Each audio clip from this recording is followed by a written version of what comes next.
Hai guys, Bitcoin melakukan breakdown daripada garis support yang cukup penting. Apakah Bitcoin akan meneruskan penurunan harganya? Kita akan lihat analisa harganya dan ada juga analisa soal DXY yang tampaknya cukup bullish, airdrop zigzag exchange yang baru saja diumumkan, dan hasil berita Core PCE kemarin. Nama saya Kelvin dan saya menyajikan informasi seputar fundamental, technical, dan on-chain analysis. Klik like dan subscribe untuk mendukung channel saya. Kita akan update dulu untuk harga Bitcoin di time frame daily-nya, di mana ini adalah close daily candle-nya merah cukup tebal ke bawah. Ini sudah 4 hari berturut-turut rejected daripada harga 25.200. Support selanjutnya itu ada di daerah sini, 50 daily moving average sekitar harga 22.180-an. Kalau kita ganti ke time frame weekly-nya, di mana ini sangat jelas sekali ada dua garis yang cukup penting, yaitu weekly moving average 50 dan 200 ya teman-teman. Terjadi yang namanya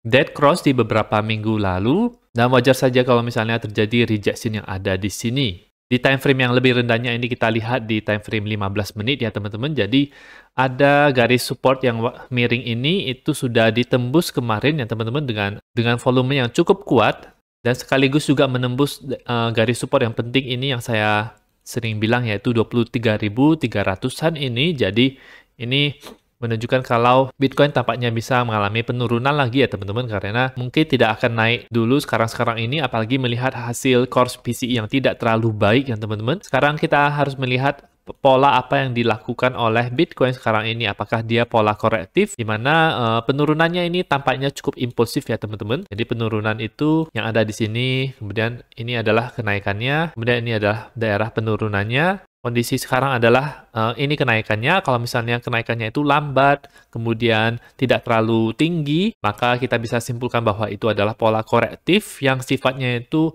meneruskan tren yang sebelumnya, yaitu turun. Ada beberapa pola yang mungkin terjadi untuk ini, yaitu pola rising wedge dan juga atau bear flag ya teman-teman. Jadi dari situ akan ada breakdown ke bawah, itu bisa ke daerah yang lebih bawah lagi. Kemungkinan di daerah kotak warna hijau ini itu akan bounce ya teman-teman. Di sini itu ada daerah yang cukup ramai volumenya, jadi ada kemungkinan untuk bounce, dan di sini juga daerah 78,6 biasanya bounce dari situ. Weekend sekarang hari Sabtu, jadi akan sideways saja dulu, dan pas sekali dengan ketika Bitcoin melakukan pergerakan ke bawah ini kemarin, dan biasanya juga weekend sideways, jadi pas sekali waktunya. Mungkin kita akan melihat pergerakan harga lagi yang lebih fluktuatif di hari Senin ya teman-teman. Di DXY sendiri ini tampaknya bullish sekali kemarin ketika berita tersebut muncul. Ini di DXY juga langsung menukik tajam ke atas, belum lebih tinggi daripada high sebelumnya yang ada di sini. Ada potensi untuk lebih tinggi ya teman-teman. Dan money flow-nya itu sudah mulai menghijau. Momentum wave itu mengarah ke atas, RSI juga di atas 50, jadi bullish untuk DXY, bearish untuk Bitcoin. Nasdaq saham Amerika ini juga mengalami penurunan, ada yang namanya double top yang terjadi di sini, sudah break neckline-nya ada di sini, sudah retest, dan sekarang candle mengarah ke bawah. Target mungkin di sekitar sini ya, ini Fibonacci 61,8-nya. Sama juga untuk indeks saham S&P 500, double top yang ada di sini dan breakdown ke bawah, mirip sekali dengan Nasdaq.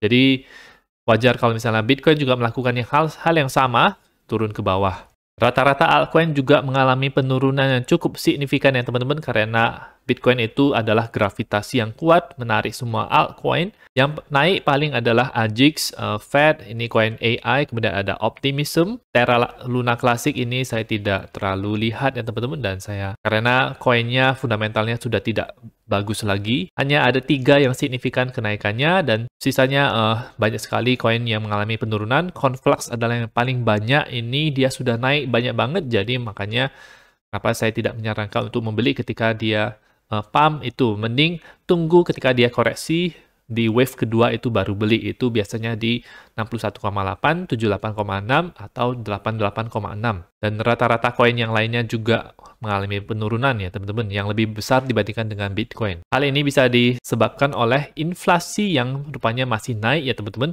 di mana hasil CPI yang di 2 minggu lalu itu juga hasilnya itu jelek ya teman-teman, ada kenaikan. Core PCE ini juga naik, bahkan lebih tinggi, jauh lebih tinggi dibandingkan dengan yang di forecast, lebih tinggi daripada sebelumnya, 4,7% tahun per tahun, lebih tinggi 0,4% dari yang diprediksikan. Orang pikir ini sudah turun, tetapi rupanya naik ya teman-teman. Mantumannya ini juga tinggi banget, 0,6% dibandingkan dengan 0,4% hasil prediksi dan yang sebelumnya 0,4%.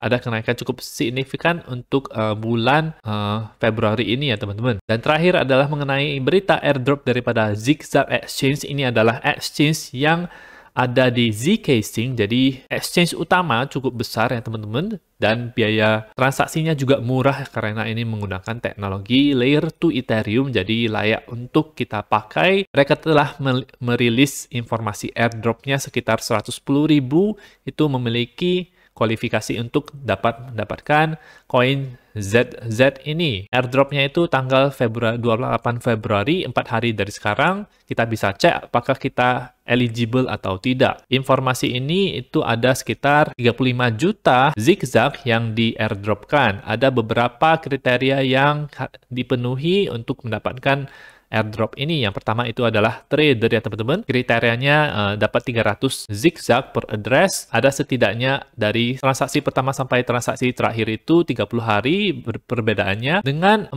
hari yang berbeda. Jadi makanya ini kita tidak bisa menggunakan kalau misalnya kita mau farming airdrop, kita jangan hanya melakukannya di 1 hari, tapi minggu depan juga beberapa hari juga. Jadi seperti orang normal yang menggunakan exchange tersebut untuk kita trade ya teman-teman. Dan kalau misalnya ada yang melakukan transaksi sebelum tanggal-tanggal ini, maka akan dapat bonusnya teman-teman. Teman-teman bisa cek itu di sini apakah wallet teman-teman masuk ke dalam bagian ini. Tampilannya itu seperti ini, ada sekitar 99.000 yang eligible untuk kriteria trader. Teman-teman bisa cek. Yang kedua adalah kriteria ini kita mendonorkan di Gitcoin. Setiap USD yang kita donorkan, kita donasikan maksud saya, ini kita dapat 2 zigzag, minimum $3, menyediakan memprovide liquidity Atlantis, maka kita dapat lumayan 500 zigzag per depositor. Ini bot airdrop, mungkin ya pakai bot, saya kurang tahu. Ini member Discord, kalau misalnya kita peringkatnya cukup tinggi di Discord, ini kita akan dapat lumayan gede. Kalau ada acara tertentu, event-event tertentu, kita memiliki POAP-nya, maka kita bisa juga dapat ini. Dan ini adalah initial DEX offering, di mana ini kita bisa beli langsung. Kalau kita beli 1, maka kita bisa dapat 3 ya teman-teman. Nah, jadi itu adalah berita dari airdrop dari Zigzag Exchange. Lumayan komprehensif, dia mencakup berbagai hal di sini ya. Jadi bukan hanya trading, bukan hanya trader saja, tapi juga yang aktif di Discord, kemudian yang aktif di event, membantu likuiditasnya, itu akan mendapatkan reward ya. Dan ini menurut saya kriteria yang cukup fair menurut saya teman-teman. Nah, itu saja update singkat untuk hari ini, semoga bermanfaat. Teman-teman bisa dukung channel saya dengan mengklik like dan subscribe, dan nantikan video saya selanjutnya.